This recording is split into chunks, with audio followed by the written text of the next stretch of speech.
العالمين والصلاة والسلام على سيد الأنبياء والمرسلين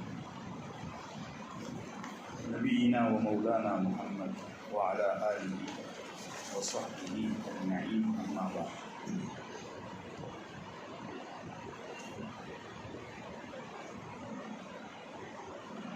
قال تعالى في كتابه المجيد والفرقان الحميد: أعوذ بالله من الشيطان الرجيم بسم الله الرحمن الرحيم واعبدوا الله ولا تشركوا به شيئا وبالوالدين إحسانا وبذي القربى واليتامى والمساكين والجار ذي القربى والجار الجنب والصاحب بالجنب وابن السبيل وما ملكت أيمانكم إن الله لا يحب من كان مختالا فخورا. وعن علي رضي الله عنه قال: كان آخر كلام رسول الله صلى الله عليه وسلم الصلاة الصلاة اتقوا الله فيما ملكت أيمانكم. رواه أبو داود.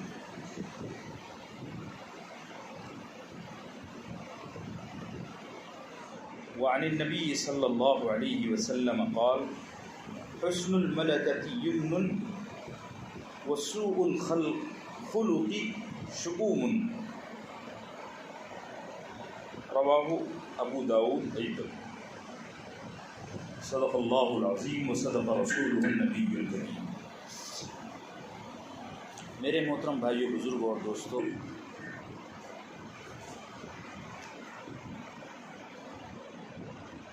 انسانی معاشرت اور اسلامی معاشرت کے سلسلے میں تقریباً 1-1.5 سال سے ہماری گفتگو کا سلسلہ جاری ہے، اور یہ بالکل آخری موضوع ہے اس حوالے سے. انسانی کلچر، انسانی سوسائٹی میں رہنے کے آداب، حقوق، یہ ساری چیزیں ایک ایک کر کے آپ کی خدمت میں پیش کی جا چکی ہیں. اللہ ہم سب کے لیے عمل کرنا آسان فرمائے. سورہ نساء کی آیت شریفہ کا یہ آخری حصہ میں نے آپ کے سامنے تلاوت کیا، وما ملکت ایمان. اور ہماری یہ جو حدیث شریف کی کتاب ہے سنن ابی داؤد، اس سے الگ الگ مقامات سے 2 احادیث آپ کی خدمت میں عرض کی. اس کی تشریح کے سلسلے میں تھوڑے وقت میں کچھ باتیں عرض کرنا چاہتا ہوں. اللہ سمجھنے سمجھانے کی توفیق ہمت نصیب فرمائے اور عمل کی توفیق اور راستے ہموار فرمائے. وما ملکت ایمانکم، یہ جو آیت شریفہ کا حصہ ہے، اس میں اس کا لفظی ترجمہ ہے، ورڈ ٹو ورڈ جو ٹرانسلیشن ہوگا وہ یہ ہوگا کہ جو لوگ تمہارے انڈر میں کام کرتے ہیں، تمہاری ماتحتی میں، ان کے ساتھ اچھا سلوک کرو. اب مفسرین نے انڈر میں کام کرنے والوں کی بڑی لمبی فہرست نقل فرمائی ہے، اور پوری کی پوری فہرست کا خلاصہ یہ ہے کہ ہر وہ شخص، نہ صرف ہر شخص بلکہ ہر وہ چیز جو آپ کے انڈر میں ہے، اس کا خیال رکھنا، اس کے حقوق کو ادا کرنا، یہ آپ کا ایمانی فریضہ ہے. انڈر میں کام کرنے والوں میں موٹی موٹی چیزیں ہیں. آپ کے دفتر کے ملازمین، گھر میں کام کرنے والے، بیوی، اور آپ کے وہ بچے جو آپ کی خدمت بھی کرتے ہیں. اور نبی کریم صلی اللہ علیہ وسلم کے عہد مبارک میں اور اس کے بعد کچھ صدیوں تک غلامی کا دور تھا. مطلب ایک غلام ہوا کرتے تھے. اب تو غلامی ختم ہو گئی، غلامی کا دور اب ختم ہو گیا. پہلے انسان باقاعدہ جنگوں میں قید کر کے لائے جاتے تھے، پھر ان کو غلام بنا لیا جاتا تھا. ایسے ہی ان کی حیثیت ہوتی تھی جیسے ہمارے معاشرے میں جانوروں کی حیثیت ہوتی ہے، یہ ان کے ساتھ سلوک ہوتا تھا، ان کی کمائی مالک رکھ لیتا تھا، اور یہ سب جائز تھا۔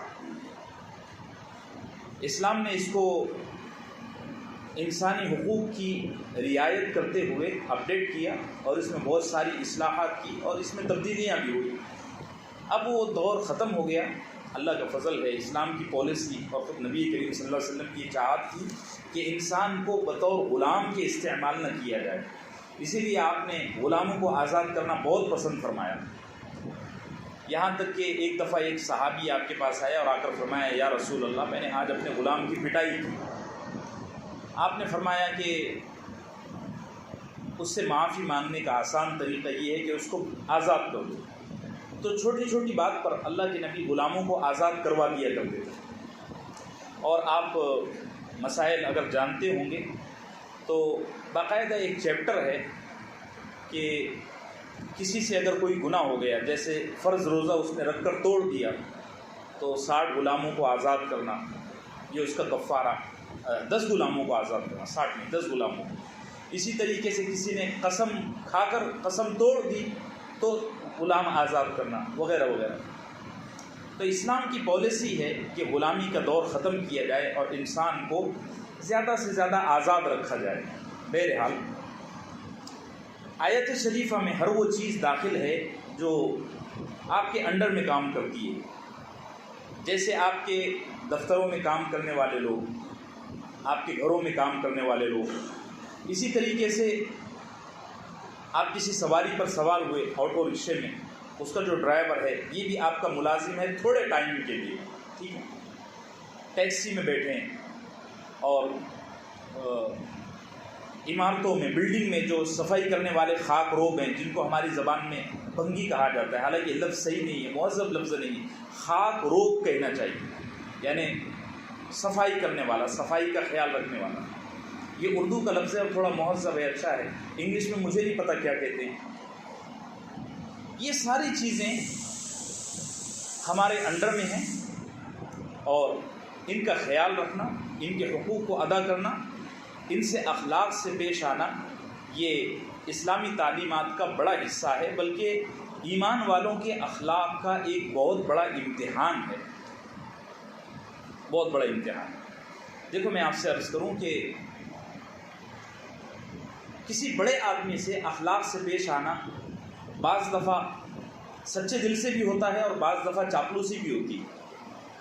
مثال کے طور پر مسجد کے صدر صاحب آ جائیں، تو چونکہ میں اس مسجد میں ایک ملازم، میرے ذمہ داریاں ہیں، تو ان سے میں بڑے اخلاق سے ملوں گا، سلام جواب وغیرہ وغیرہ ساری چیزیں۔ لیکن یہ اسی مسجد میں ایک نارمل مصلی ہے، نماز پڑھ کے آتا ہے چلا جاتا ہے، میرا امتحان صدر صاحب کے اکرام میں نہیں ہے، وہ تو میری مجبوری ہے۔ ہاں جی، میرا امتحان ایک نارمل مصلی کے ساتھ میرا کیا رویہ ہے اس میں ہے۔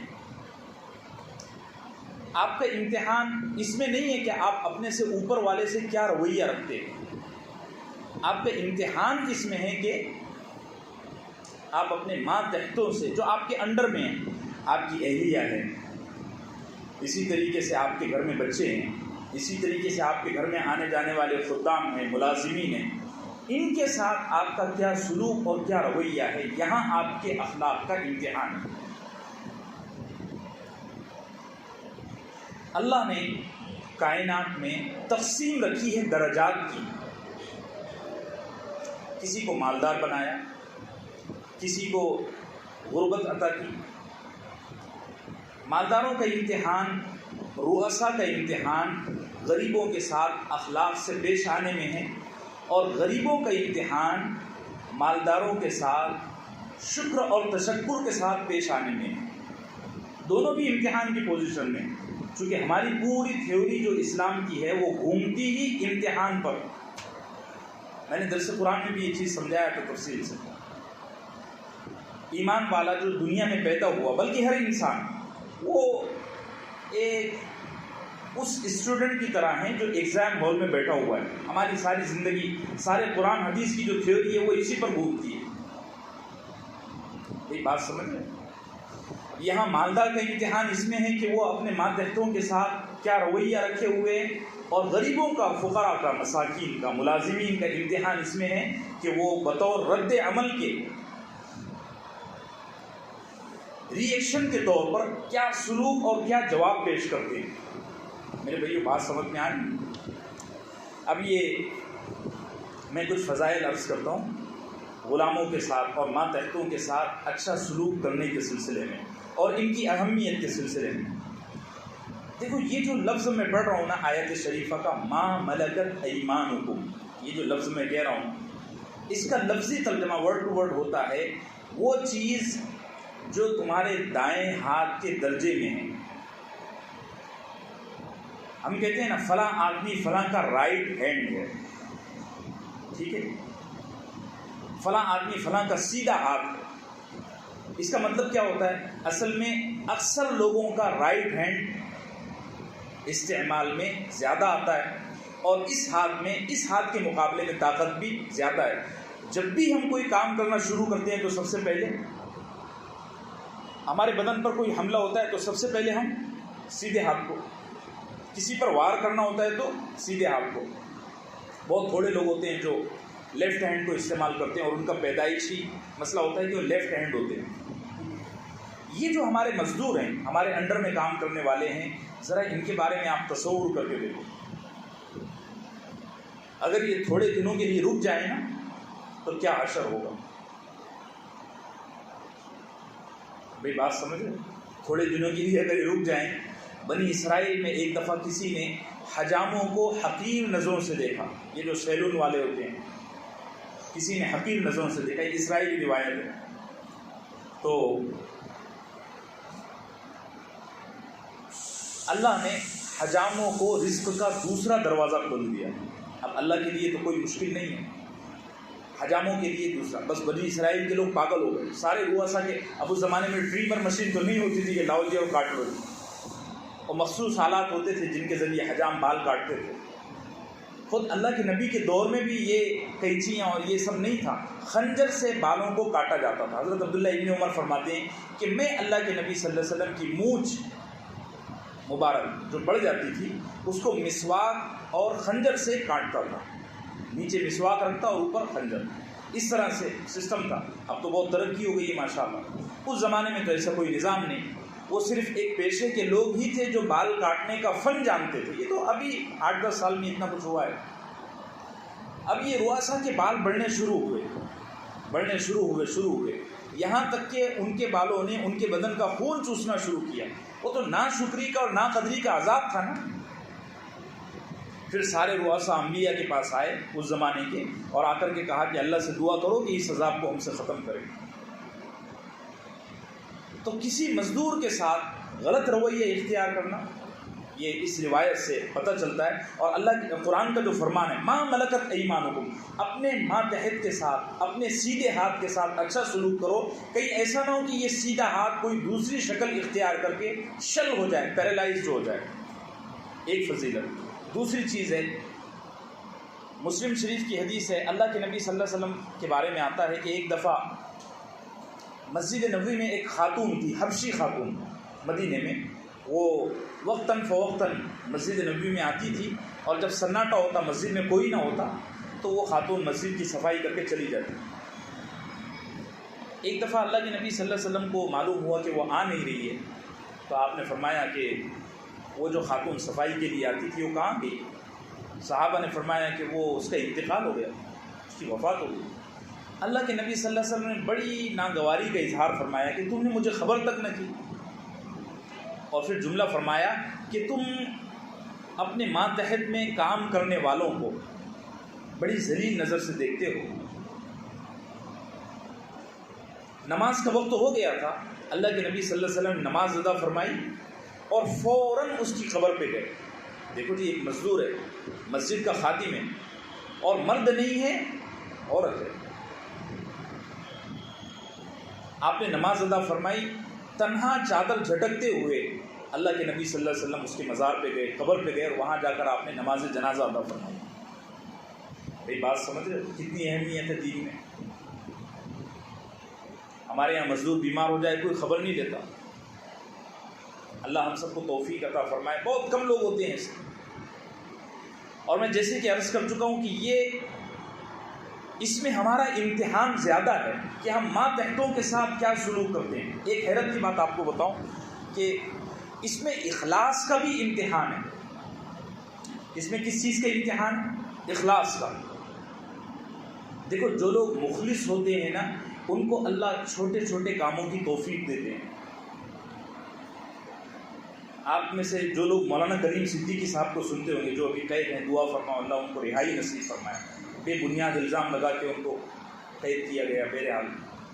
تو وہ کہتے ہیں کہ میں پونا گیا تو مجھے میرا ایک فیکٹری میں بیان تھا اور میں نے بیان کیا تو اس میں کئی مسلم غیر مسلم مزدور تھے. وہ فیکٹری کے مزدور جو تھے، بیان کے بعد میں ایک غیر مسلم مزدور میرے پاس آیا اور آ کے کہنے لگا مولانا آپ کی باتیں بڑی اچھی لگی، میں آپ سے کچھ پرسنل ملنا چاہتا ہوں. تو مولانا کہتے ہیں میں اس کے ساتھ گیا. اس نے مجھ سے کہا کہ یہ جو فیکٹری کے مالک ہیں نا ان کی ہر چیز اچھی ہے لیکن ہمیں وقت پر تنخواہ نہیں دیتے.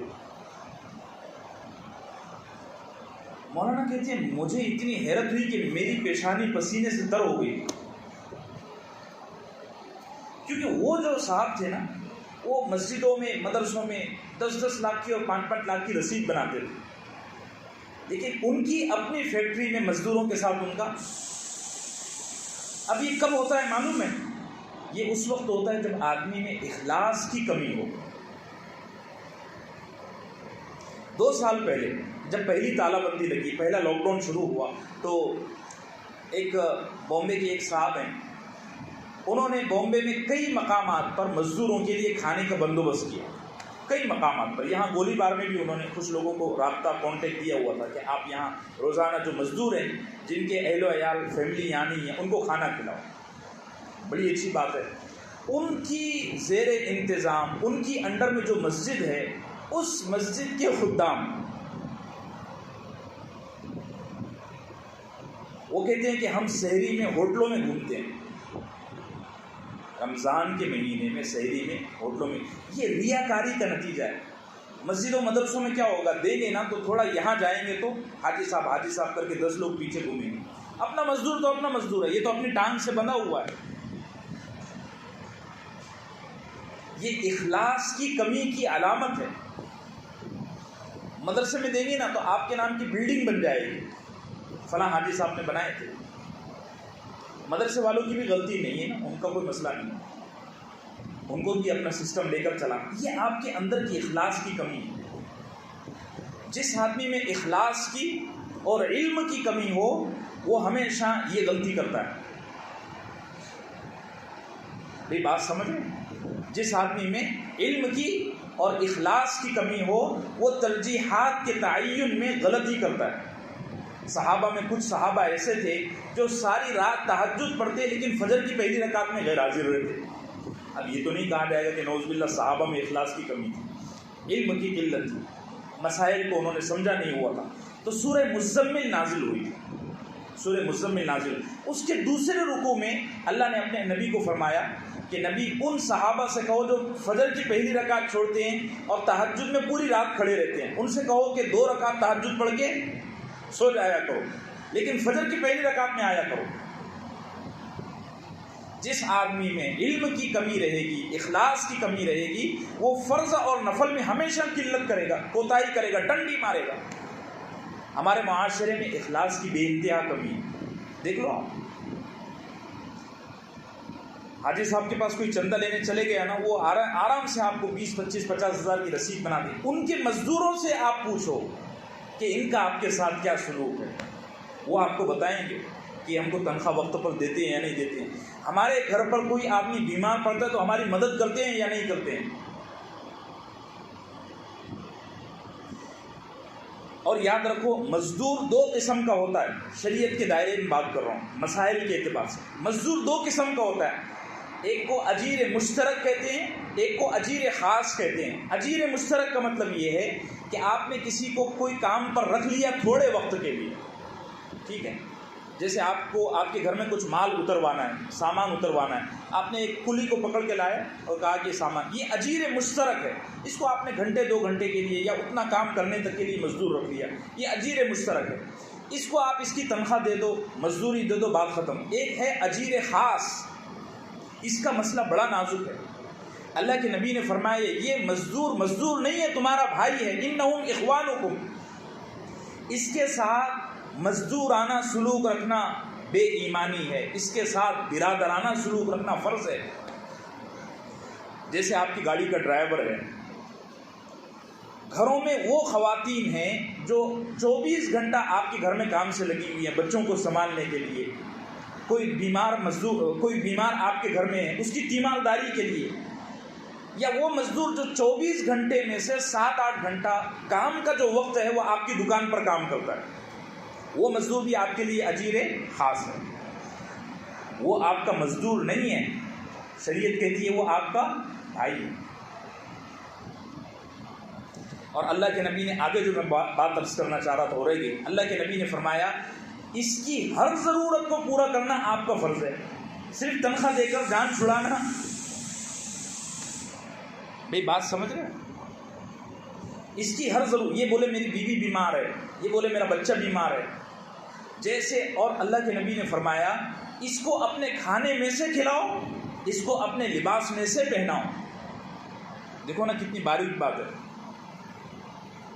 اللہ ہم سب کو عمل کی توفیق نصیب فرمائے۔ یہ جو باتیں میں کہہ رہا ہوں بڑی مشکل ہے، اور میں کہہ رہا ہوں نا تو آپ کو بڑا عجیب بھی لگ رہا ہوگا کہ دین کتنا مشکل ہے، لیکن اس کے اپنے برکات ہیں۔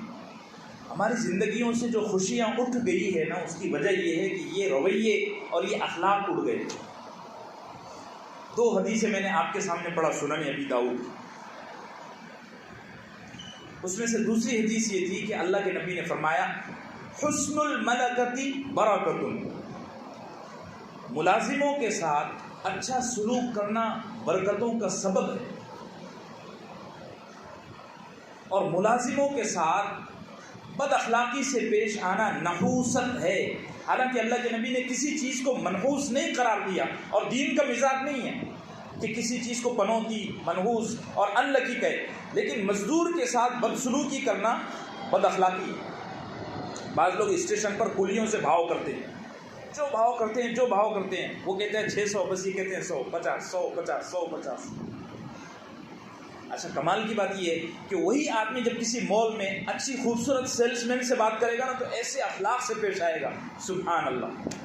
وہاں اصل میں نفس خوش ہو رہا ہے، وہ آپ کی چاپلوسی کر رہے ہیں، وہ آپ کو بٹھا رہے ہیں اور پانی کی بوتل لا کر پلا رہے ہیں۔ اب دیکھو کوتمیر والوں کے ساتھ اور سبزی والوں کے ساتھ ایک ایک پیسے میں منوا کے چھوڑتے ہیں، ہے کہ نہیں ایسا؟ اور بعض لوگوں کو تو میں نے ایسی خباثت کرتے ہوئے دیکھا ہے کہ جو مزدوری طے ہو گئی مقام پر پہنچنے کے بعد، کام نکلنے کے بعد، اس میں بھی کاٹ چھانٹ کرتے ہیں، ہوتا ہے کہ نہیں ایسا؟ دیکھو جس طریقے سے حرام کا کمانا حرام ہے، ایسے ہی حرام کا بچانا بھی حرام ہے۔ یہ مسئلہ سمجھو، جیسے حرام کا کمانا حرام ہے نا، سود پر کمانا حرام ہے، ڈنڈی مار کے کمانا حرام ہے، ایسے ہی حرام کا مال بچانا بھی حرام ہے، اور یہ زیادہ بڑا گناہ ہے۔ مثال کے طور پر یہ بچے کو میں نے کوئی کام پر رکھا، ٹھیک ہے، مزدوری طے ہوئی 200 روپے، طے ہو گیا 200 روپے، میں نے اس سے پورا کام کروا لیا، گھر پر آیا تو بیوی نے کہا کتنی مزدوری طے ہوئی؟ میں نے کہا 200 روپے، تو بیوی کہنے لگی آپ کو سمجھتا نہیں ہے، 180 روپے مزدوری ہے، میں نے پچھلے ٹائم یہی کام 120 میں کروایا تھا، آپ دھوکہ کھا کر۔ تو میں نے پورا کام کرانے کے بعد 200 کے بجائے 180 دیا، یہ 20 روپے میرے لیے حرام ہے، اور یہ زیادہ بڑا حرام ہے۔ کیوں حرام ہے؟ اب اس 20 روپے پر میں جو پیسے کماؤں گا نا وہ سب حرام کے ہوں گے۔ ارے بھی بات سمجھ رہے؟ جیسے حرام کے راستوں سے مال کمانا حرام ہے، ایسے ہی حرام کے راستوں سے مال بچانا بھی حرام ہے۔ اللہ ہم سب کو یقین نصیب فرمائے۔ اور اس کی نحوست ہے، ایک دفعہ کیا ہوا کہ میں اپنی بہن کے ساتھ اور والدہ بھی کے ساتھ ریلوے اسٹیشن پہ اترے، میرے شہر کے کئی دور سفر سے آئے تھے، بے انتہا چلچلاتی ہوئی دھوپ تھی، تو ہمارے ساتھ میں 6-7 بیگ تھے، تو میں نے کولی کو بلایا اور میرے ساتھ میں تھا بس اور ایک اور نوجوان لڑکا تھا، باقی سب خواتین تھی اور 2-3 بچے تھے۔ دھوپ کی وجہ سے بچے بل بلا رہے ہیں اور ٹرین اتنے آگے جا کر رکی کہ میں خود اتنا وزن اٹھانے کا طاقت نہیں رکھتا تھا، مجبوراً میں نے کولی کو رکھا۔ تو کولی سے کچھ بھاؤ تاؤ میں نے زیادہ طے نہیں کیا کیونکہ بہت رش بھی تھا، دھوپ بھی تھی اور بچے بل بلا رہے تھے۔ میں نے کہا چلو یہ لے کر چلو، اس نے لیا، لے کر چلا گیا۔ وہ شاید 100-200 روپے کا ریٹ ہوتا تھا، میں نے اس کو بغیر بولے 300 روپے دے دیا۔ اس کا چہرہ میں نے دیکھا نا تو اس کی آنکھوں سے آنسو نکل گئے۔ یہ حدیث کے درس میں بات کہہ رہا ہوں، یہ جو اللہ کے نبی کا فرمان ہے نا، حسن الملکۃ برکۃ وسوء الخلق شؤوم، کہ مزدور کے ساتھ اچھا سلوک کرنا برکتوں کا سبب ہے اور مزدور کے ساتھ برا سلوک کرنا نحوست ہے۔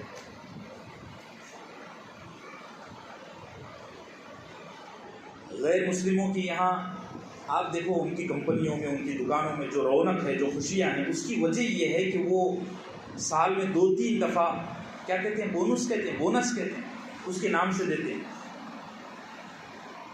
مسلمانوں میں ایسے بہت کم لوگ ہیں جو ان چیزوں کا اہتمام کرتے ہیں۔ دیں گے بھی تو یہ پوچھیں گے تیرے کو زکوٰۃ چلتی ہے کیا، ذلیل کر کے دیں گے، تیرے کو زکوٰۃ چلتی ہے کیا۔ حالانکہ ادب یہ ہے کہ اگر کوئی خود کمانے والا محنتی آدمی مجبور اور پریشان ہو جائے تو اس کو پوچھ کر مت دو، بول دو کہ یہ میری طرف سے آپ کو کچھ مدد ابھی رکھ لو۔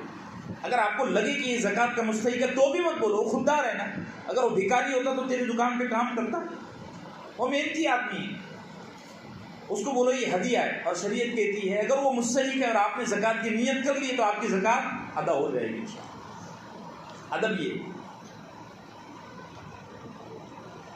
میرے عزیزو، یہ اخلاق ختم ہو گئے نا تو ہر چیز کی برکت ختم ہو گئی۔ چیزیں ہیں، لوگوں کو 0 پوائنٹ میں بھی نیند نہیں آتی، سخت سردی ہے، گھر میں چاروں طرف جو ہے نا AC لگی ہوئی ہے، نرم بستر ہے، لیکن نیند نہیں آ رہی، بے چین ہے سیٹ صاحب، ساری رات کروٹیں بدلتے ہیں، ہر چیز کا انتظام ہے لیکن سکون نہیں۔ یہ جو سکون ہے نا، یہ ہارڈ ویئر نہیں ہے، سافٹ ویئر ہے، اور اس کو دلوں میں لوڈ کرنے والا اللہ ہے۔ یہ میرے اور آپ کے بس کا گیم ہی نہیں ہے۔ اور یہ کب لوڈ ہوتا ہے معلوم ہے؟ جب یہ فقراء کی، مساکین کی، ماتحتوں کی دعائیں آپ کی زندگی میں شامل ہوتی ہیں۔ یہ وہ برکت ہے جس کا میں ذکر کر رہا ہوں، اللہ ہم سب کو نصیب فرمائے۔ ایک دفعہ اللہ کے نبی صحیح بخاری کی حدیث ہے، اللہ کے نبی صلی اللہ علیہ وسلم کی خدمت میں ایک بچہ آتا تھا، یہودی تھا، تو اس نے آنا بند کر دیا۔ آقا نے پوچھا گھر والوں سے کہ وہ آتا نہیں ہے، اللہ کے نبی سے کہا گیا کہ وہ ابھی بیمار ہے اور آتا نہیں ہے، تو بچہ کچھ زیادہ بیمار ہو گیا، تو اللہ کے نبی صلی اللہ علیہ وسلم اس کی عیادت کے لیے بذات خود تشریف لے گئے۔ ابھی کوئی سیٹ جاتا ہے؟ کوئی نہیں جاتا، ایک آدھ ہوئے گا تو ہوئے گا۔ ان چیزوں کا میرے عزیزو اہتمام کرو۔ میری زندگی ایسی نہیں ہے کہ میرے پاس 4-5 غلام اور خادم ہوں، آپ میں سے کئی لوگ ہوں گے ایسے جن کے گھروں میں کام والے آتے ہوں گے، ان کو برابری کا سلوک دو۔ تو اللہ کے نبی صلی اللہ علیہ وسلم نے پوچھا کہ وہ کہاں ہیں، تو صحابہ نے اس کے گھر کی طرف رہنمائی کی، آپ ساتھ گئے اور اس بچے کے سرانے کھڑے ہو کر دیر تک اس کے سر پر ہاتھ پھیرتے رہے۔ وہ بچے نے کوئی سوال کیا یا ایسی کوئی بات اس مجلس میں ہوئی کہ جس کی وجہ سے اللہ کے نبی کو اپنی بات پیش کرنے کا موقع مل گیا۔ اللہ کے نبی نے فوراً فرمایا، میں تو اس بات کی دعوت دیتا ہوں کہ اللہ کے علاوہ کوئی معبود نہیں اور میں اللہ کا نبی ہوں۔ تو وہ بچے کا جو باپ تھا، کٹر یہودی تھے یہ لوگ، اور یہودی بڑے بد دماغ ہوتے ہیں۔ دیکھو نا پوری دنیا میں جو تباہی اس وقت آئی ہوئی ہے، اس کا سر چشمہ یہودیت ہے، بہت بد دماغ ہوتے ہیں۔ لیکن وہ موسم ایسا بن گیا تھا اور اللہ کو اس بچے کو ہدایت دینا طے تھا، تو جب اللہ کے نبی نے یہ جملہ فرمایا تو وہ بچے نے اپنے باپ کی طرف دیکھا۔ یہ دیکھنا اس لیے تھا کہ وہ اجازت لینا چاہ رہا تھا کہ میں اس آدمی کی بات مان لوں۔ اس کے باپ نے کہا ہاں یہ جو کہتے ہیں یہ سچ کہتے ہیں۔ اس بچے نے مرنے سے پہلے اللہ کے نبی صلی اللہ علیہ وسلم کے ہاتھ پر دست مبارک پر اسلام قبول کیا۔ میں یہ حدیث اس لیے نقل کر رہا ہوں آپ کے سامنے کہ مزدوروں کے ساتھ اچھا سلوک کرنا غیر مسلموں میں اسلام کی دعوت کا ایک بہت بڑا ذریعہ ہے۔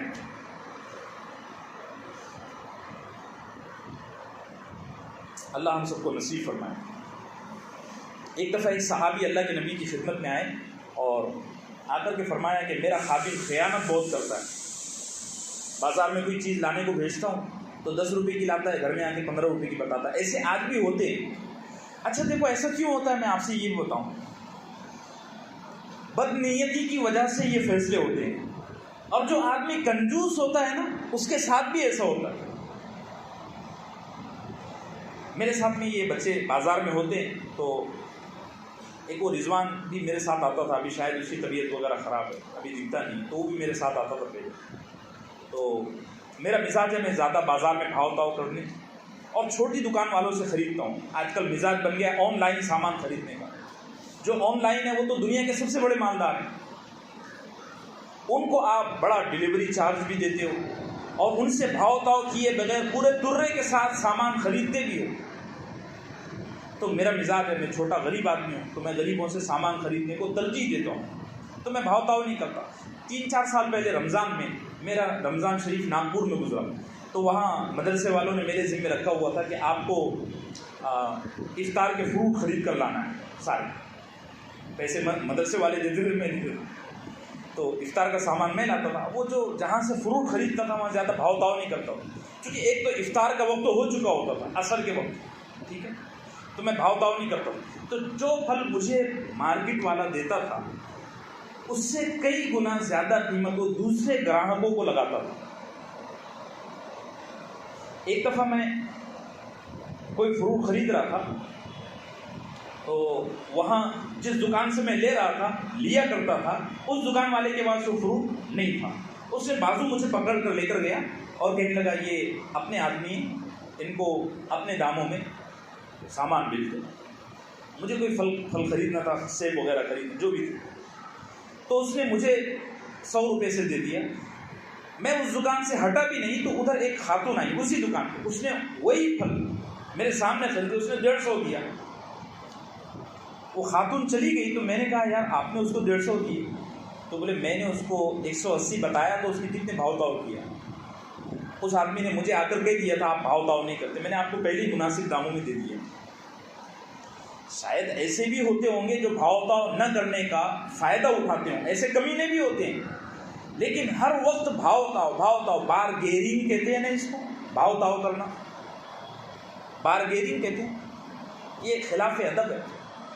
اس سے اس سودے کی نا، اس سامان کی نا برکت چلی جاتی ہے۔ اب میرے پاس وقت نہیں ہے، پہلے ہی وقت نکل گیا۔ ہمارے یہاں صحابہ اکرام اور سلف صالحین میں بھاؤ کم کرنے کا نہیں، بھاؤ بڑھانے کا مزاج تھا۔ کیا آپ کہو گے یار مولانا پاگل پنی کی بات کر رہے ہیں؟ امام حماد رحمۃ اللہ علیہ ایک دفعہ اپنے خادم سے کہنے لگے یہ میرے لیے ایک اچھا گھوڑا خرید کر لاؤ۔ وہ خادم گیا بازار میں تو اس نے سستے داموں میں خرید کر لا لیا۔ تو امام حماد کہنے لگے کتنے میں؟ تو کہا وہ 100 روپے، 100 دینار میں، اور شاید کوئی 600-700 کا ہوتا تھا۔ انہوں نے فرمایا یہ اس کے مالک کو فوراً بلا کے لاؤ، کیونکہ امام صاحب کو گھوڑے کی پہچان تھی۔ اس نے لایا تو کہنے لگی 100 دینار کا نہیں ہے، 600 دینار کا ہے، 500 دینار دو۔ اللہ ہم سب کو یقین نصیب فرمائے میرے عزیز۔ ایک دفعہ ایک صحابی اللہ کے نبی کی خدمت میں آیا اور کہنے لگے میرا ایک خادم ہے جو میرے ساتھ بڑی خیانت کرتا ہے، جو میں حدیث سنا رہا تھا وہ رہ گئی، میرے ساتھ بڑی خیانت کرتا ہے۔ تو اللہ کے نبی کا معمول تھا کہ آپ جس بات کا جواب دینا پسند نہیں کرتے تھے تو آپ اس سوال کرنے والے سے منہ پھیر لیتے تھے۔ جیسے میں یہاں بیٹھا ہوں، میرے پاس کوئی آیا مسئلہ پوچھنے کے لیے تو جواب دینا پسند نہیں ہے تو اللہ کے نبی کسی اور کام میں لگ جاتے تھے۔ ایسے ہی اللہ کے نبی صلی اللہ علیہ وسلم کسی سے ناراض ہوتے نا، کسی وجہ سے ناراض ہوتے تو اس سے منہ موڑ لیتے، سلام کا جواب نہ دیتے، محبت کا اظہار بھی خوب فرماتے، اور کسی سے اگر کوئی ناراضگی ہو جاتی اس کا بھی اظہار فرماتے، کھلا ہوا معاملہ۔ تو وہ شخص آیا، وہ صحابی آیا اور آ کر کے کہنے لگے یا رسول اللہ میرا خادم ہے، وہ میرے ساتھ بڑی خیانت کرتا ہے، سودا لانے بیچتا ہوں تو 10 روپے کا سودا لاتا ہے اور 15 میں بھاؤ لیتا ہے۔ ساری چیزیں اللہ کے نبی نے سنی اور اپنا منہ موڑ لیا، کسی کام میں لگ گئے۔ لیکن اس نے اور بات پوچھا تو اللہ کے نبی صلی اللہ علیہ وسلم نے کچھ جواب نہیں دیا۔ پھر اس نے کہا میرا خادم میرے ساتھ میں بڑی زیادتی کرتا ہے، سامان بھی توڑ دیتا ہے، پھر مجھ سے معافی مانگتا ہے، اتنا سامان توڑ دیتا ہے کہ میرا دل ٹوٹ جاتا ہے۔ تو اللہ کے نبی صلی اللہ علیہ وسلم نے پھر بھی کوئی جواب نہیں دیا۔ پھر وہ صحابی کہنے لگے یا رسول اللہ مجھے صرف اتنا بتا دو کہ میں اپنے خادم کو کتنی بار معاف کروں۔ یہ اس کی ساری پچھلی باتوں کا ایک خلاصہ سوال تھا۔ تو اب اللہ کے نبی صلی اللہ علیہ وسلم نے سر جھکا لیا، تھوڑی دیر سوچا، پھر فرمایا اپنے خادم کو دن میں 70 مرتبہ معاف کرو۔ کتنی بار؟ اچھا یہ جو 70 بار ہے نا، یہ ایسے ہی ہے جیسے ہم کہتے ہیں میں نے تیرے کو 10 بار سمجھایا۔ یہ جو 10 بار ہے نا، گن کر نہیں سمجھایا، کثرت کو بتانے کے لیے، ایک بڑی کوانٹٹی کو بتانے کے لیے ہم کہتے ہیں 10 بار سمجھایا۔ ایسے ہی اللہ کے نبی نے فرمایا اپنے خادم کو دن میں 70 بار معاف کرو۔ اللہ ہم سب کو یقین نصیب فرمائے۔ اور خادم کے، ملازم کے کئی حقوق بھی ہیں، ان کے رائٹس ہیں۔ ہمارے یہاں ابھی اس وقت کے کلچر میں ایک مزاج چل پڑا ہے، سال میں ایک دن منا لینا، mother day, father day, teacher day, yellow day, black day. یہ ڈے منانے کے چکر میں نا سب ستیاناسی ہو گئی۔ اور ہمارے یہاں مسلمانوں میں مزاج بن گیا بزرگوں کی قبر پر فاتحہ دے دو، ایک بار سال میں ایک بار چادر چڑھا دو۔ یہ شریعت کا مزاج نہیں ہے۔ شریعت کا مزاج یہ ہے کہ ان بزرگوں کی زندگی کو اپنی زندگی میں لایا جائے۔ چادر چڑھانے کو اعلیٰ حضرت مولانا احمد رضا خان صاحب نے بھی ناپسند لکھا ہے۔ جو اس میں بریلوی ہوں گے وہ سمجھو اس چیز کو۔ میں نے یہ کہا تو بریلوی بڑے حیران ہوئے۔ میں نے کہا حضرت کے فتاویٰ آپ دیکھو۔ حضرت مولانا فاضل بریلوی رحمۃ اللہ علیہ، مولانا احمد رضا سے پوچھا گیا کہ مزاروں پر چادر چڑھانا کیسا ہے؟ آپ نے فرمایا ایک چادر اگر اچھی ہو تو دوسری چڑھانا فضول خرچی ہے۔ یہ لکھا ہوا ہے فتاویٰ میں۔ میں کہا کرتا ہوں بریلوی حضرات اپنی کتابیں پڑھیں نا، تو آدھی بریلویت تو ویسی دیوبندی ہو جائے گی۔ اپنی کتابیں تو پڑھو۔ اب دیکھو نا، لاکھوں روپے کی چادریں چڑھائی جاتی ہے، خانہ کعبہ پر ایک دفعہ غلاف چڑھایا جاتا ہے سال بھر میں، اور یہاں مزاروں پر روز لاکھوں چادریں چڑھائی جاتی ہیں۔ اور جہاں تک بات ہے ان بزرگوں کی زندگی کا، وہ کتابوں میں لکھی ہوئی ہے، اس سے ہم کو کوئی لینا دینا نہیں ہے۔ ایسے ہی یہ سال میں ایک دن منا لینا، مدر ڈے، فادر ڈے، مزدور ڈے، 1 مئی یا 2 مئی ہوتا ہے شاید مزدور ڈے، آپ کو پتا ہے؟ 1 مئی وہ ڈے منا لو اور بعد میں ساری ایزی تیزی کر دو۔ اللہ ہم سب کو صحیح معاشرت نصیب فرمائے۔ میں اس کے حقوق پر آئندہ ہفتوں میں بات کروں گا۔ ایک آدھ ہفتہ ہمارے پاس رہتا ہے ہر مہینے، 2 ہفتے رہتے ہیں، ایک تو چلا گیا بنیادی باتوں میں۔ مسائل اور جو کمیاں مزدوروں کے معاملے میں اس وقت ہو رہی ہے معاشرے میں، اس پر انشاءاللہ آئندہ ہفتوں میں بات ہوگی۔ اللہ عمل کی توفیق نصیب فرمائے، اپنے ہر ماتحت کے ساتھ اچھا سلوک کرنے کی توفیق نصیب فرمائے۔ یہ برکت کا ایک بہت بڑا راستہ ہے، مزدور کی دعائیں برکت کا ایک بہت بڑا راستہ ہے۔ اللہ ہم سب کو نصیب فرمائے۔ صلی اللہ وسلم علی نبینا محمد وعلی آلہ وصحبہ۔